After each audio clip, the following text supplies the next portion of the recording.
بسم اللہ الرحمن الرحیم۔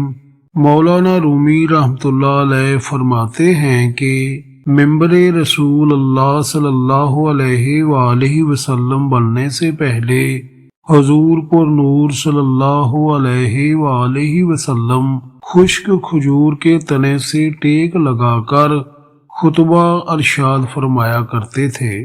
جب پختہ ممبر رسول اللہ صلی اللہ علیہ وآلہ وسلم تیار ہو گیا اور آپ صلی اللہ علیہ وآلہ وسلم ممبر پر تشریف فرما ہوئے تو خشک کھجور کے تنے سے یہ صدمہ جدائی برداشت نہ ہوا۔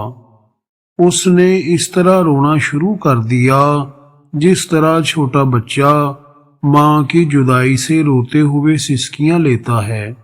مولانا رومی رحمۃ اللہ علیہ فرماتے ہیں، خشک کھجور کا تنا جس کا نام ستون ہنانا تھا، رسول اللہ صلی اللہ علیہ وآلہ وسلم کی جدائی سے گریہ زاری کرنے لگا، مثل ارباب عقول کے، یعنی جیسے کہ وہ کوئی انسان ہو۔ اس آواز گریہ سے اصحاب رسول صلی اللہ علیہ وآلہ وسلم تعجب میں پڑ گئے کہ یہ ستون اپنے پورے حجم اور طول و عرض سے کس طرح رو رہا ہے۔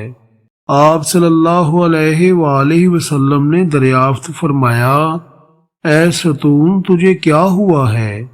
ستون نے عرض کیا، یا رسول اللہ صلی اللہ علیہ وآلہ وسلم، آپ صلی اللہ علیہ وآلہ وسلم کی جدائی کا صدمہ مجھ سے برداشت نہیں ہو رہا۔ آپ صلی اللہ علیہ وآلہ وسلم کی جدائی سے میری جان اندر ہی اندر گلی جا رہی ہے۔ اس آتش غم کے ہوتے ہوئے آپ صلی اللہ علیہ وآلہ وسلم کے فراق میں کیوں نہ آہو فغاں کروں؟ یا رسول اللہ صلی اللہ علیہ وآلہ وسلم، آپ صلی اللہ علیہ وآلہ وسلم ہی تو جانے کائنات ہیں۔ آپ صلی اللہ علیہ وآلہ وسلم پہلے مجھ سے ٹیک لگاتے تھے، اب آپ صلی اللہ علیہ وآلہ وسلم مجھ سے الگ ہو گئے ہیں اور میری جگہ دوسرا ممبر پسند فرما لیا ہے۔ نبی کریم صلی اللہ علیہ وآلہ وسلم نے ارشاد فرمایا، اے مبارک ستون، اگر تو چاہتا ہے تو تیرے لیے دعا کروں کہ تو سرسبز اور ثمر آور درخت ہو جائے اور تیرے پھلوں سے ہر شرقی و غربی مستفید ہو۔ کیا تو ہمیشہ کے لیے تر و تازہ رہنا چاہتا ہے یا پھر عالم آخرت میں سے تو کچھ چاہتا ہے؟ ستون ہنانا نے عرض کیا، یا رسول اللہ صلی اللہ علیہ وآلہ وسلم، میں تو دائمی اور ابدی نعمت چاہتا ہوں۔ مولانا رومی رحمۃ اللہ علیہ فرماتے ہیں، اے غافل انسان، تمہیں لکڑی کے اس ستون سے سبق لینا چاہیے کہ تم انسان ہو کر دنیا فانی پر مرے جا رہے ہو اور آخرت سے منہ موڑ رہے ہو، جبکہ ستون ہنانا نعمت دائمی کو نعمت فانی پر ترجیح دے رہا ہے۔